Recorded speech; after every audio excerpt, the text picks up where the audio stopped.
मैत्रिणींनो, जेवल्यानंतर लगेच पोट फुगणे, गॅस होणे किंवा जडजडपणा तुम्हालाही जाणवतोय का?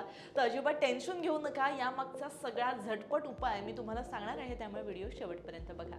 जेव्हा हे सगळे प्रॉब्लेम मैत्रिणींनो आपल्याला जाणवतात ना, तेव्हा कॉन्स्टिपेशन अर्थातच बद्धकोष्ठतेचा त्रास होतो, पोट आपलं साफ होत नाही. आता पोट फुगण्याचं आणि गॅस होण्याचं एक महत्त्वाचं मुख्य कारण आहे, जे म्हणजे आदल्या दिवशीचं अन्न पोटात साठून राहिलं तर शरीरात जी काही द्रव्य आहेत, गॅस आहेत, ते तयार होऊ लागतात, ज्यामुळे जेवल्यानंतर लगेच पोट आपलं फुगतं.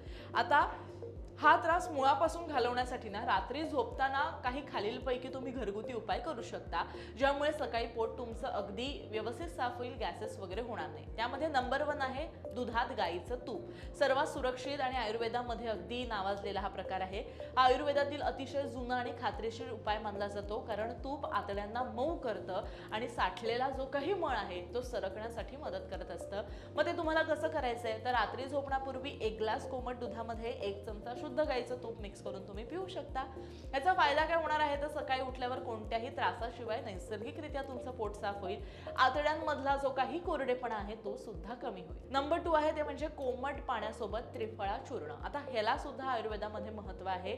त्रिफळा, आवळा, हरडा आणि बेहडा यांचं मिश्रण हे पोटाच्या सर्व समस्यांवरती रामबाण औषध मानलं जातं. हे आतड्यांची कार्यक्षमता वाढवतं. आता हे कसं तुम्ही घ्यायला पाहिजे, तर रात्री झोपताना 1 ग्लास कोमट पाण्यासोबत अर्धा ते 1 चमचा त्रिफळा चूर्ण घेऊ शकता. त्रिफळा चूर्ण हे चवीला थोडंसं तुरट असतं. जर हे चूर्ण घेणं जमत नसेल तर बाजारामध्ये याच्या गोळ्या देखील उपलब्ध आहेत आयुर्वेदिक दुकानामध्ये, ज्या तुम्ही डॉक्टरांच्या सल्ल्यानं घेऊ शकता. नंबर 3 भिजवलेले काळे मनुके किंवा अंजीर. म्हणजे कुठल्याही चवीला एक वायब्रंट लुक द्यायचं असेल तर अगदी ड्रायफ्रुट्स हे महत्त्वाचा फॅक्टर आहे, कारण फायबरची कमतरता असल्यामुळे बरेचदा पोट साफ होत नाही. मनुके, अंजीर हे फायबरचा उत्तम स्रोत आहेत आणि नैसर्गिक लॅक्सेटिव्ह म्हणून हे काम करत असतं. त्यामुळे ड्रायफ्रुट्स मधले हे 2 पदार्थ तुम्ही नक्की खा. रात्री झोपण्यापूर्वी 5 ते 6 काळे मनुके किंवा 2 सुखे अंजीर किंवा 1 कप पाण्यामध्ये ते भिजवत तुम्हाला घालायचे.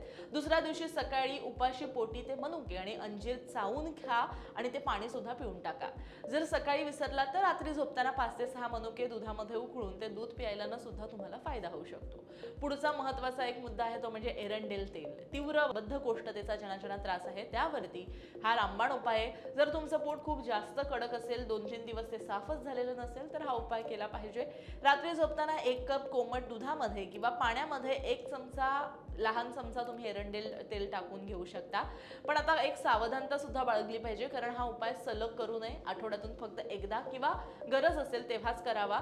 ज्यांना जास्त त्रास होत असेल त्याने डॉक्टरांचा सल्ला घ्यावा.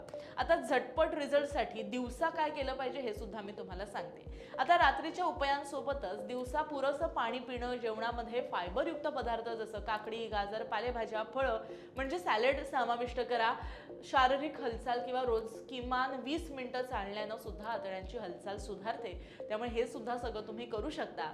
तर मैत्रिणींनो, हे जे सगळे तुम्हाला मी पर्याय सांगितले ते आपल्या स्वयंपाकघरामध्येच दडलेले आहेत, ज्याच्यामुळे तुमच्या पोटाचा जडपणा, बद्धकोष्ठता किंवा ॲसिडिटी, पचनाला होणारा त्रास म्हणजे ज्याला आपण अपचन म्हणतो, या सगळ्यावरती उपाय आहे.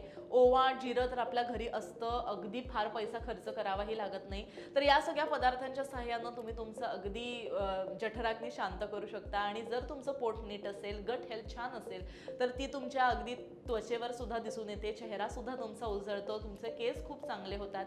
त्यामुळे आपल्या शरीराच्या आतमधल्या ज्या गोष्टी आहेत त्या जर रिपेअर केल्या तर बाहेरचं शरीर सुद्धा खूप सुंदर दिसतं आणि सुदृढ दिसतं. त्यामुळे या सगळ्या गोष्टी करा. हा व्हिडिओ कसा वाटला मला नक्की सांगा आणि हा व्हिडिओ भरपूर शेअर करा.